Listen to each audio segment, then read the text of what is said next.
আত-তুজ্জারু ইউহশারুনা ইয়াওমাল কিয়ামাতি ফুজ্জারা ইল্লা মানিত্তাকা ওয়া বাররা ওয়া সাদাকা।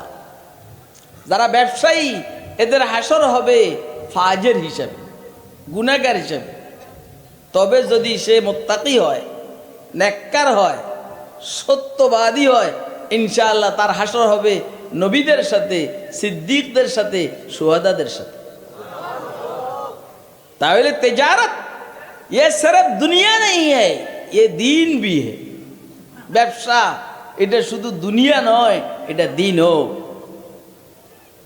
তাহলে ব্যবসায়ী কেমন হবে? ইমাম আজম আবু হানিফা রাহমাতুল্লাহ আলাইহির মতো হবে। আরো ঘটনা আপনারা ইমাম আজম আবু হানিফা রাহমাতুল্লাহ আলাইহি শুনছেন যে ওনার মালের কাপড়ের থান বলে এটাকে, থানের মধ্যে একটু জামিলা ছিল, গাবলা, বসো, গাবলা ছিল। তো বলছেন যে উনি বলছেন যে এটা যখন বিক্রি করবা কাস্টমারকে বলে দিবে, কিন্তু কাস্টমার কে বলতে ভুলে গেছে গা ওনার সেলসম্যান। রমজান মাসের জন্য ব্যবসায়ীরা নিত্য প্রয়োজনীয় জিনিসকে গুদামজাত করে রাখে। কথা কয় না কেন? খেজুর নাই, এখন মার্কেটে খেজুর নাই, নাই নাই নাই। আর রমজান মাসে পেরেশান কারবার। কেন? এই জন্য এটাকে গুদামজাত করে রাখে যেন রমজান মাসে দাম বেশি দিয়ে বিক্রি করা যায়। এটাকে শরীয়তের ভাষায় ইহতিকার বলে। ইহতিকার কবিরা গুনাহ, আবার বেশি ব্যবসা করাও কবিরা গুনাহ। আল্লাহ আমাদেরকে বুঝার তৌফিক দান করেন, আমিন বলেন, আমিন বলেন।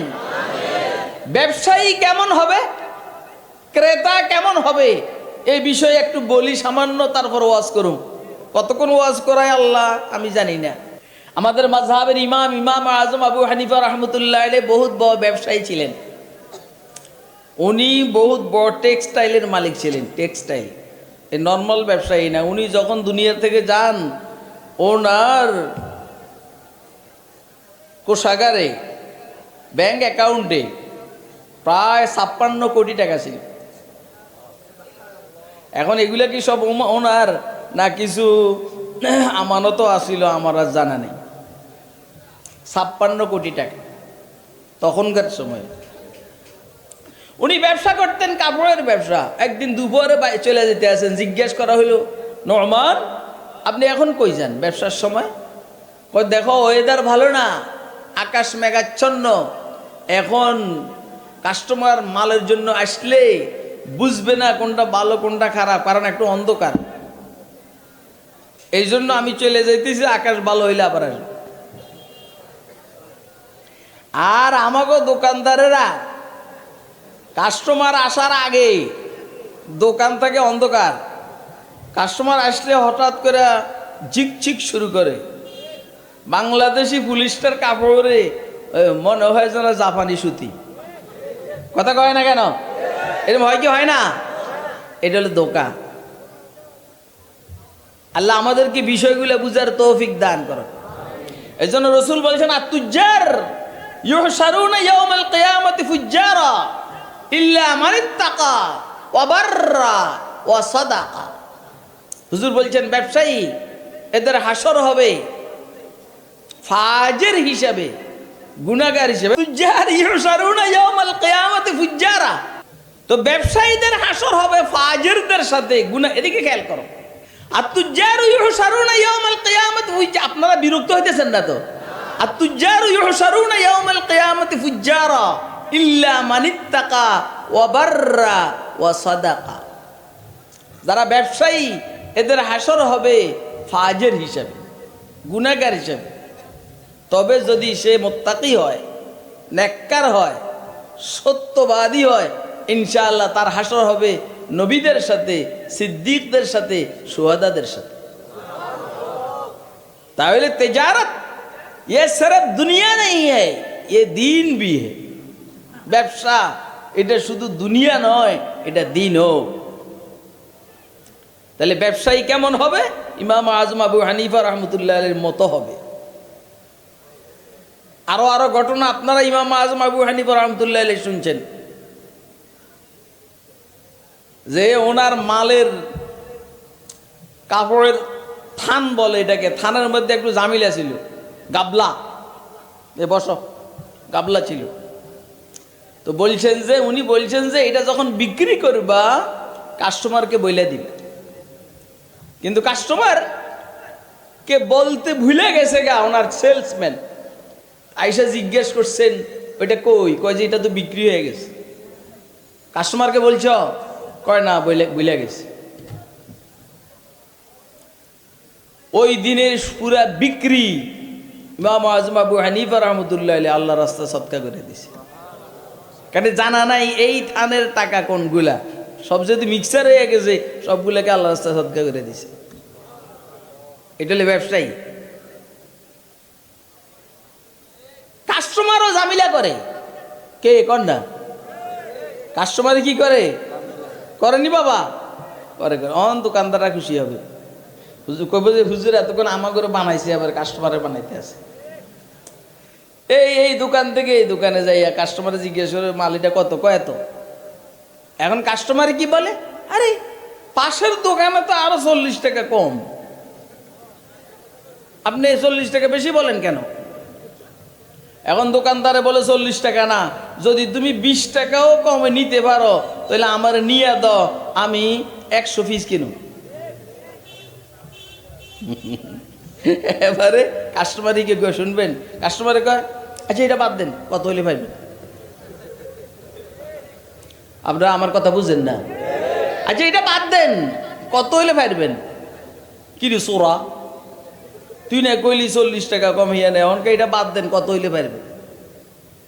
তাহলে কাস্টমারের মধ্যে মৃত্যুক আছে না নাই, বলেন না। আল্লাহ দোকানদার কাস্টমার দুজনকে মিথ্যা কথা বলার থেকে হেফাজত করো। রমজানে মিথ্যা কথা বলা সওয়াব বেশি না গুনাহ বেশি, আল্লাহ আমাদেরকে বুঝার তৌফিক দান করে। এবারে কাস্টমার কেমন হবে তাও শুনালেন।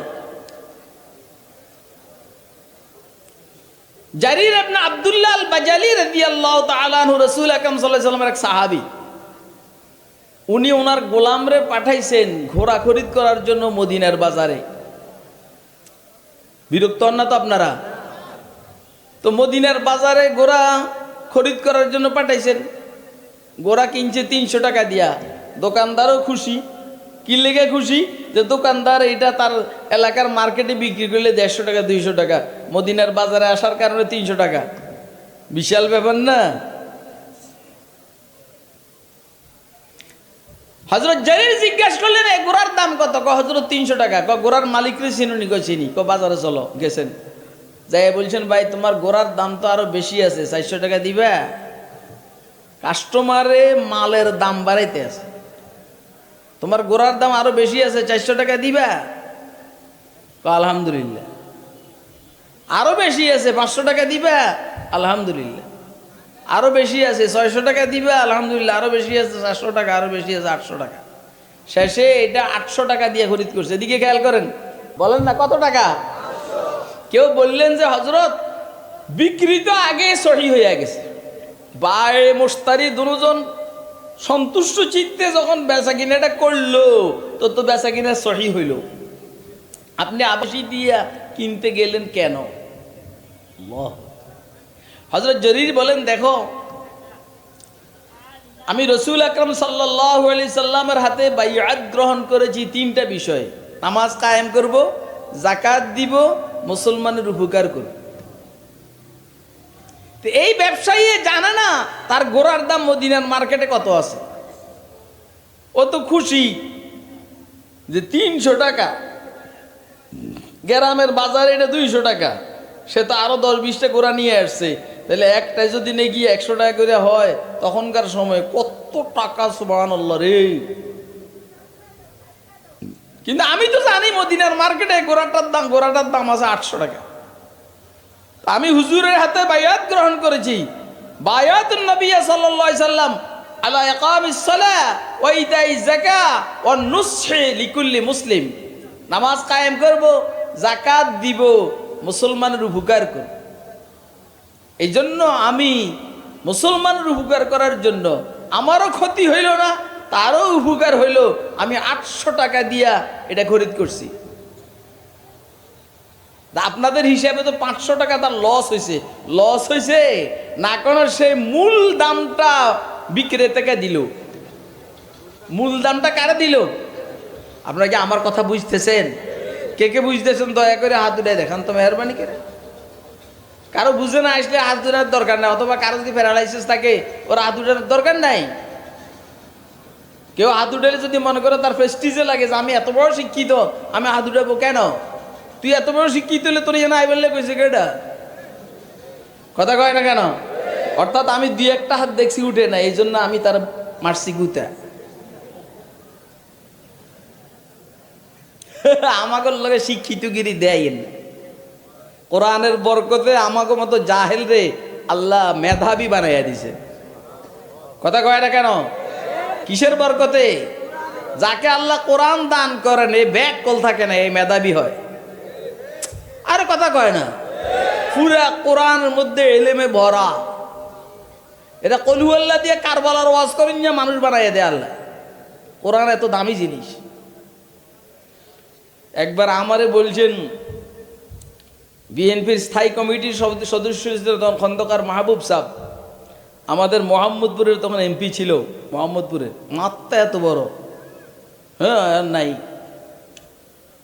ও উনি যাই কোর্টে দাঁড়াইলে 80 লাখ টাকা লাগবে। 80,000 না 80 লাখ টাকা, আমার এখন বেশ কমে গেছে। অথচ শাইখ লতিফ সাহেব রহমতুল্লাহ আলাইহি প্রধান অতিথি, আমি বিশেষ অতিথি, আর খন্দকার মাহবুব সাহেব হইল সভাপতি। তো বয়ান শুরু হয়েছে আমার সিরত রসুলের উপর। এখন তো 25-26 বছর আগে, কিন্তু একদম ইয়াং। 2.25 ঘন্টা সিরত রসুলের উপর বয়ান হয়েছে। এমনি যে আমার দিকে তাকাইছে আর গার এমনি ঘুরাইতে পারে না। তো পরে আমারে আনসা করে ধরে বলছে যে কিভাবে সম্ভব একটা বিষয়ের উপরে বাই রেফারেন্স অনর্গল, কোনো থামাথামি নাই, 2.25 ঘন্টা এভাবে বক্তব্য কিভাবে সম্ভব? আমি বললাম এটা কোরআনের বরকত। এইটা আপনিও পারতেন, এখন আর পারবেন না, কারণ আপনার পিঠে কোরআন ঢুকে না, এর মধ্যে কালমাস লেলিং মাংস দিয়ে স্টাইলিং ঢুকছে। কথা কয় না? কিতাবে জিন্দা কুরআনে হাকিম, হিকমতে উলা ইয়াজালস্ত কদিম, হরফে উরা রায়ব নাই তবদিল নাই, মানা শর্মিন্দায় তাবিল নাই, নুসখায়ে তাকবীন আসরারে হায়াত, বেসুবাত আজ কুওয়াত তশগীর সুবাত, নূর সারা পয়ামে আখিরি, হামিলে রাহমাতুল লিল আলামিন। এই এখন এই নির্বাচনী মাঠে যারা বিভিন্ন দলের নেতা, একদম প্রধান, কেমনে কেমনে জানি কথা কয়, এটির কথা হয় না। আর আমাকে রিক্সা মার্কার যেটা নেতা, এটা কেমনে জানি কথা কয়, সব কথার উপরে এটার কথা থাকে। আপনারা কি আমার কথা বুঝতে আছেন? আর কথা কয় না? আমাকে রিক্সা মার্কার যে নেতা, নাম আর কইলাম না, কারণ আমার অজু আছে না নাই ঠিক নেই, এই জন্য নাম আর লইলাম না। কোরআনের বরকত, কোরআনের বরকত, কোরআনের বরকত, কথা কয় না? রিক্সাওয়ালার পোলারে এত বুদ্ধি দিয়ে দেয় কোরআনে মজিদ, যে অ্যাডভোকেটের পোলার অ্যাডভোকেট এর সামনে দাঁড়াইতে পারে না। আমার কথা বুঝে না রে এরা। বুঝো মেয়ে, কলাটা বুঝো।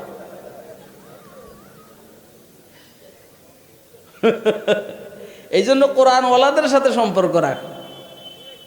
কথা কয় না? ওই সালাকি টালাকি দেয় নেমে, কোনো সালাকি মালাকি নাই। আমার জিজ্ঞেস করে, হুজুর আপনি কি কি করে নন? দোস্ত আবাব। তাহলে ব্যবসায়ী কেমন হবে সেটাই বললাম, আর কাস্টমার কেমন হবে সেটাও বললাম। আল্লাহ এই সমাজের ব্যবসা এবং কাস্টমারদেরকে সোজা করে দেয়।